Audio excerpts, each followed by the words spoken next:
20 साल की एक लड़की को 90 साल के एक आदमी से प्यार हो जाता है। वह आज कई दिनों बाद किसी को फोन कर रहा था। फोन करने के बाद वह कहता है कि मुझे एक जवान लड़की चाहिए। वैसे उसका नाम हुमान था और वह जल्दी ही 90 का होने वाला था। हुमान एक मशहूर पत्रकार था। वह जो भी लिखता था लोग उसे जरूर पढ़ते थे। अगले दिन हुमान फिर से विनी नाम की लेडी को फोन करता है। विनी लड़कियों से गलत काम करवाती थी और उसने हुमान के लिए कई बार लड़कियों का इंतजाम किया था। हुमान आज भी उससे जवान लड़की की मांग करता है। वह विनी को समझाता है कि मैं अपना 90वां जन्मदिन जवान लड़की के साथ मनाना चाहता हूँ। विनी उससे वादा करती है कि वह जल्दी ही लड़की का इंतजाम कर देगी। दूसरी तरफ एक फैक्ट्री में कई लड़कियां काम कर रही थीं। इसी फैक्ट्री में रीना नाम की लड़की भी काम करती थी और उसकी उम्र 20 के आसपास की थी। रीना की माँ कई महीनों से बीमार थी, इसलिए उसे पैसों की सख्त जरूरत थी। उधर हुमान अपने घर में था। उसके घर की नौकरानी अपना काम कर रही थी। नौकरानी को देखते ही हुमान को याद आने लगा कि जब वह जवान हुआ करता था तो नौकरानी की गुफा में कहीं भी पानी निकाल देता था। नौकरानी कई सालों से हुमान के घर काम कर रही थी और उसने बहुत बार हुमान का पानी निकाला था। वैसे हुमान आज रात 90 का होने वाला था, इसलिए वह तैयार होकर विनी के घर की तरफ चल पड़ता है ताकि जवान लड़की के साथ अपना जन्मदिन मना सके। वह जैसे ही विनी के घर पहुंचता है तो विनी पहले उसका स्वागत करती है और फिर कहती है, तुम इतने बूढ़े हो चुके हो लेकिन आज भी तुम्हें लड़कियों का शौक है। हुमान उसकी बात को हंसकर टाल देता है। विनी पिछले 30 सालों से हुमान के लिए लड़कियों का इंतजाम कर रही थी और अब भी वह उसे जवान लड़की के पास लेकर जा रही थी। हुमान ने आज तक शादी नहीं की थी क्योंकि उसे किसी लड़की से प्यार नहीं हुआ था। वैसे भी वह लड़कियों को मजे की चीज ही समझता था। जल्दी ही विनी उसे एक कमरे के बाहर रोककर चली जाती है। हुमान जब कमरे में आता है तो उसे बिस्तर पर एक जवान लड़की नजर आती है। इस लड़की का नाम रीना था। यह वही रीना थी जो फैक्ट्री में काम करती थी। रीना का बदन देखकर हुमान हैरान हो गया। वह जल्दी जल्दी ताकत की गोली खाकर रीना के पास आता है। रीना ने अपने चेहरे पर रंग लगा रखा था ताकि हुमान बाद में उसे पहचान न सके। हुमान उसके साथ करने की कोशिश तो करता है लेकिन रीना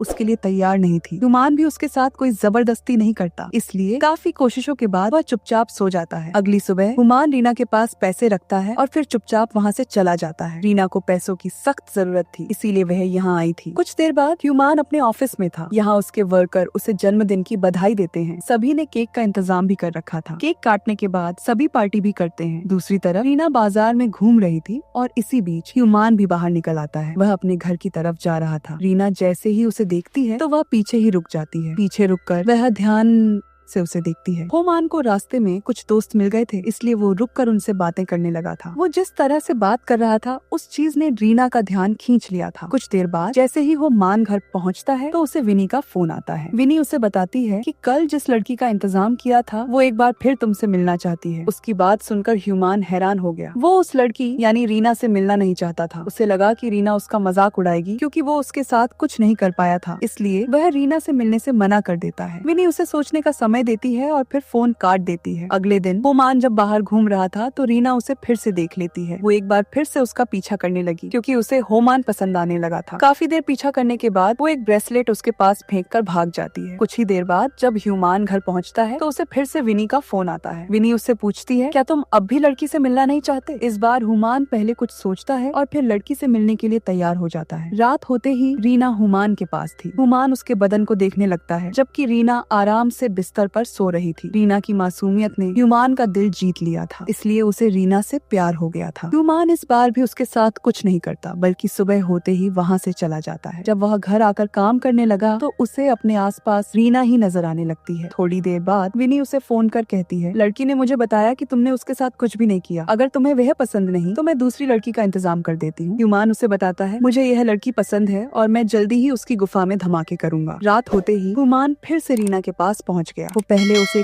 कीमती तोहफा देता है और फिर उसके बदन की तारीफ कर चुपचाप सो जाता है। होमान ने जिस तरह रीना की तारीफ की थी वो चीज रीना को बेहद अच्छी लगी थी। उसे होमान का कीमती तोहफा भी बेहद पसंद आया था। अगली रात होमान फिर से रीना के पास आता है और इस बार वह उसकी गुफा में धमाके कर देता है। अब रीना पूरा दिन फैक्ट्री में काम करती और रात होते ही विनी के घर पहुंच जाती। वहाँ हुमान उसकी गुफा में धमाके करता। कुछ दिनों बाद जब हुमान अपने घर में काम कर रहा था तो उसकी नौकरानी उससे पूछती है, तुम रात को कहाँ जाते हो? हुमान उसकी बात का जवाब नहीं देता, मगर जब नौकरानी उससे कई बार पूछती है तो वह गुस्से में आकर उसे अपने काम से मतलब रखने को कह देता है। रात होते ही रीना फिर से हुमान के पास पहुँच गयी। दोनों ने एक दूसरे का पानी निकाल दिया था और अब हुमान उसे कहानियां पढ़कर सुना रहा था। कहानी खत्म होते ही दोनों सो जाते हैं। देर रात जब रीना बाथरूम में थी तो विनी हुमान को जगाकर कहती है, मुझे तुम्हारी मदद चाहिए। इतना कहकर वह हुमान को एक कमरे में लाती है। यहाँ एक बंद की लाश पड़ी थी। लाश देखकर हुमान हैरान हो गया। वो विनी से पूछता है कि यह कौन है और इसे किसने मारा। विनी उसे बताती है कि यह भी तुम्हारी तरह यहाँ मजे करने आता था। यह जिस लड़की के साथ मजे करता था वो इसे मारकर इसके पैसे लेकर भाग गई। विनी बंदे की लाश ठिकाने लगाना चाहती थी, इसलिए वह हुमान को यहाँ लेकर आई थी। उधर रीना बाथरूम में अपना चेहरा साफ कर रही थी। वो जैसे ही बाहर आती है तो विनी की गोद में लाश देख लेती है। लाश देखकर वो भी बेहद डर गई और वह पीछे ही छुप जाती है। देखते ही देखते विनी ने लाश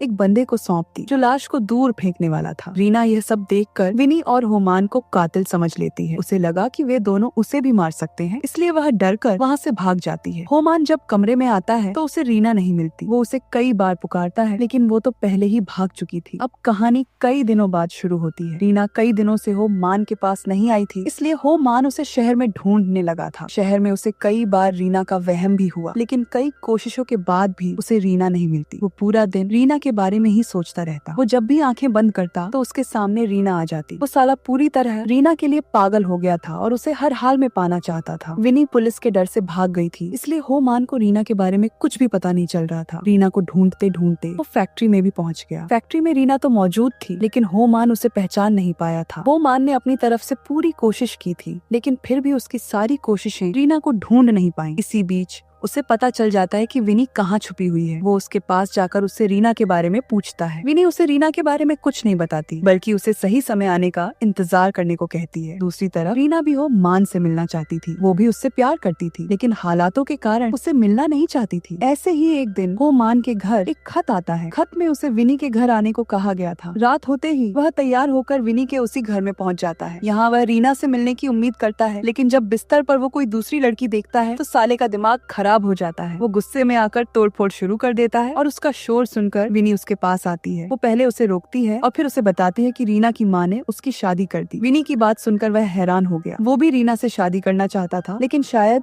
उसकी किस्मत में रीना नहीं थी। ऐसे ही एक दिन हुमान बीच पर बैठा रीना को याद कर रहा था। इसी बीच एक लेडी उसके पास आती है। यह लेडी अभी विधवा हुई थी और वह 70 के आसपास की थी। देखते ही देखते दोनों बातें करने लगे और बातों ही बातों में काफी करीब भी आ गए। हुमान ने पूरी जिंदगी लड़कियों के साथ मजे किए थे, लेकिन अब वह मौत के करीब था, इसलिए अब वह किसी का प्यार पाना चाहता था। हुमान को भले ही रीना नहीं मिली थी, लेकिन उसे एक ऐसी लेडी जरूर मिल गई थी जिसके साथ वे अपनी बची हुई जिंदगी खुशी खुशी बिता सकता था।